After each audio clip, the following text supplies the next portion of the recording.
na pagbati para sa ating lahat. Ikinararangal ko pong ibahagi ang presentasyong ito sa ngalan ng ating pinaka-epektibo, aktibo, mahusay at mabuting guro na si Ginang Narcesa S. Boreros at sa aking mga kapwa mag-aaral, magandang buhay sa lahat. Shulamay Caracol po ang aking pangalan at kasalukuyang kumukuha ng kurso ng BSED Filipino. Sa presentasyong ito, sabay-sabay po nating tuklasin at pagyabungin pa ang ating kaalaman tungkol sa pagsasalin. At ang ating gagawin ay isasalin natin sa katutubong wika ang mga artikulo tungkol sa coronavirus. At bago ang lahat, atin munang kilalanin kung ano nga ba ang pagsasalin. Ayon kay Robin 1958, ang pagsasaling wika ay isang proseso kung saan ang isang pahayag, pasalita man o pasulat ay nagaganap sa isang wika at ipinapalagay na may katulad ding kahulugan sa isang dati nang umiiral na pahayag sa ibang wika. Ayon naman kay Nida 1950, ang pagsasaling wika ay muling paglalahad sa pinagsalinang wika na pinakamalapit na natural na katumbas ng orihinal. Ang mensaheng isinaan sa wika, unay batay sa kahulugan at ikalaway batay sa estilo. Sa simpleng salita, ang pagsasaling wika ay pagsasalin o paglilipat sa pinakamalapit na katumbas na mensahe ng tekstong isinalin sa wika o dialektong pinagsalinan. Dapat nating tandaan na bawat wika ay nakaugat sa kultura ng mga taong likas na gumagamit nito. Halimbawa na lamang sa orihinal na pahayag na nagsasabing, "Her heart is as white as snow." Ngunit kung ating isasalin ay, "Busilak sa kaputian ang kanyang puso." Huwag rin kakalimutan na ang bawat wika ay may kanya-kanyang natatanging kakanyahan.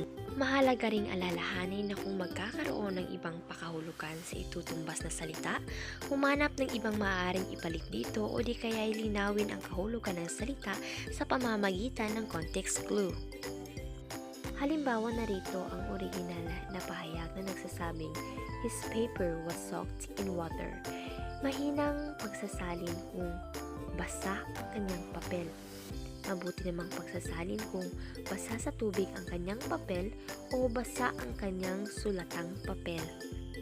Kaibigan, hanggat magagawa ay iwasan ang paggamit ng panumbas sa salita na may kaanyo sa ibang wika sa Pilipinas ngunit hindi kakahulugan. Halimbawa, sa original, "Your servant is already here."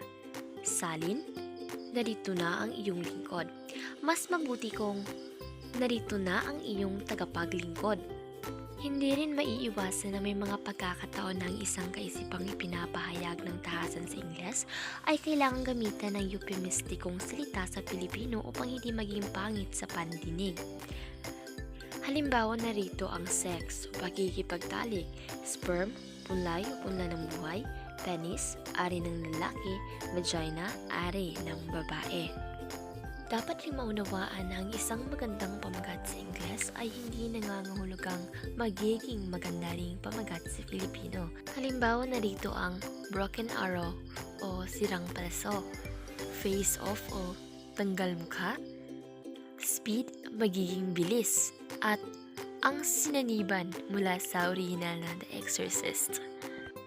Kaibigan, bigyan nating konsiderasyon na ang layunin nating mga tagapagsalin ay panatilihin ang diwa ng orihinal na teksto na kahit atin na itong isinalin ay pagkapareho pa rin ang reaksyon ng mga mambabasa tungkol sa kanyang binasa sa orihinal. Isa-isip rin natin ang mga mambabasa kung maitatanong pa nila na para kanino ang salin o sino ang pinag-uukulan ng salin. Nararapat lamang natandaan na anuman ang anyo ng isasalin, kailangang maging consistent o manatili ang anyo ng salin sa orihinal. At dahil tapos na tayo sa pagpapaliwanag tungkol sa pagsasalin, dumako na tayo sa paksa na siyang sentro ng ating talakayan. Sabay-sabay nating isalin sa katutubong wika ang artikulo tungkol sa COVID-19. Sa pagsisimula, atin mo nang sagutan ang katanungan na what is COVID-19 o ano ang COVID-19? Coronavirus disease or COVID-19 is an infectious disease caused by a newly discovered coronavirus. Most people infected with the COVID-19 virus will experience mild to moderate respiratory illness and recover without requiring special treatment.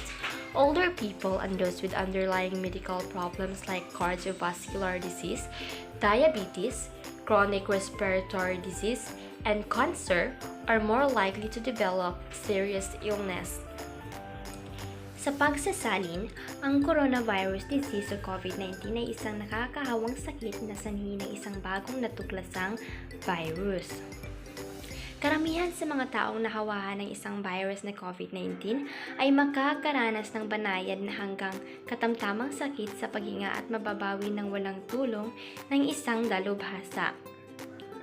Ang mga matatandang tao at iyong mga may pinagbabatayan ng mga problemang medikal tulad ng cardiovascular disease, diabetes, chronic respiratory disease, at cancer ay mas malamang na magkaroon ng malubhang karamdaman. How it spread? So paano ito kumakalat? The virus that causes COVID-19 is mainly transmitted through droplets generated when an infected person coughs, sneezes, or exhales. These droplets are too heavy to hang in the air and quickly fall on floors or surfaces. You can also be infected by breathing in a virus if you are within close proximity of someone who has COVID-19 or by touching a contaminated surface and then your eyes, nose, or mouth. Sa pagsasalin, ang virus na nagdudulot ng COVID-19 ay karaniwang nalilipat sa pamamagitan ng mga patak na nabuo kapag ang isang taong nahawahan ay umubo o bumahing o huminga. Ang mga patak na nabuo ay masyadong mabigat upang manatili sa hangin kaya't mabilis lamang itong nahuhulog sa sahig o sa mga pang-ibabaw. Maaari kang mahawahan ng paghinga sa virus kung nasa malapit ka sa isang tao na mayroong COVID-19 sa pamamagitan ng pagdapi sa isang kontaminadong ibabaw at pagkatapos ay ang mata, ilong o ang bibig. Ngayon, sabay-sabay nating alamin ang the best way to prevent COVID-19 o ang pinakamahusay na paraan upang maiwasan ang COVID-19. The best way to prevent and slow down transmission is to be well informed about the COVID-19 virus, the disease it causes, and how it spreads. Protect yourself and others from infection by washing your hands or using an alcohol-based rub frequently and not touching your face. The COVID-19 virus spreads primarily through droplets of saliva or discharge from the nose when an infected person coughs or sneezes. So it's important that you also practice respiratory etiquette, for example, by coughing into a flexed elbow. Sa pagsasalin, ang pinakamahusay na paraan upang maiwasan at mapabagal ang transmisyon ay ang pagkakaroon ng sapat na kaalaman tungkol sa COVID-19 na virus, tungkol sa sanhi at kung paano ito kumakalat. Protektahan ang inyong sarili at iba pa mula sa impeksyon sa pamamagitan ng paghuhugas ng kamay o palagi ang paggamit ng alkohol at huwag hawakan ang inyong mukha. Ang COVID-19 na virus ay pangunahing kumakalat sa pamamagitan ng mga patak ng laway o paglabas mula sa ilong kapag ang taong nahawaan ay umubo o bumahing, kaya't mahalaga na sanayin natin ang sarili sa wastong gawain sa pag-ubo o sa pagbahing. If COVID-19 is spreading in your community, stay safe by taking some simple precautions, such as physical distancing, wearing a mask, keeping rooms well ventilated, avoiding crowds, cleaning your hands, and coughing into a bent elbow or tissue. And also, check local advice where you live and work. do it all. Kung atin itong isasalin, magiging kung ang COVID-19 ay kumakalat na sa inyong komunidad, manatiling ligtas sa pamamagitan ng pagsunod ng ilang simpleng pag-iingat tulad na lamang ng pisikal na paglayo, isuot ang mask, pinapanatili ang silid na maaliwalas, pag-iwas sa mga madla, paglinis ng kamay at pag-ubos sa pabaluktot na siko o tisyo. Suriin ang lokal na payo kung saan nakatira at nagtatrabaho. Gawin lahat ito. Isang malaking pagkabigla ang pagdating ng coronavirus sa ating mundo. Batid ko na lahat ng tao ay nakakaalam na kung ano ang maaari itong gawin sa ating buhay, sa ating pang-araw-araw na gawain. Oo, kinitil nito ang buhay ng maraming tao. Nagdulot sa atin ng pamumuhay sa bagong normal kung saan ang ating nakagawian ay pinalitan na ng pamamaraan upang mailigtas ang ating sarili sa sakit na ito. Marami ang nawala ng trabaho, pati pag-aaral ay nagkaroon na ng ibang pamamaraan. Ngunit sa kabila ng lahat ay naniniwala pa rin ako na makakamtan pa rin natin ang liwanag ng tagumpay dahil ang mga Pilipino ay likas na matatag.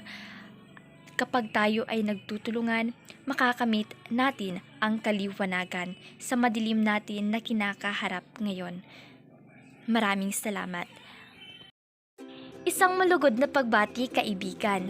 Ngayon, naunawaan na ba ng lahat kung ano ang kahulugan, kabuluhan at layunin ng pagsasalin? Naway, huwag kalimutan ang mga aral na nabatid ninyo sa presentasyong ito at gamitin ito sa maayos na pamamaraan. At huwag kalimutan na kung tayo ay nahihirapan sa pagsasalin ng mga salita, ay mayroon tayong mga kagamitan o sanggunian na maaaring natin gamitin. Nariyan ang diksyonaryo, encyclopedia, Google at iba pang mga maaaring gamitin na sanggunian sa pagsasalin. At bilang kabuuan, tunay ngang ang wikang Filipino ay wika ng mga Pilipino. Ito ang nagsisilbing pinakamatibay na sandata natin upang maunawaan ng lahat ng mga Pilipino ang mga nakalimbag sa wikang Ingles.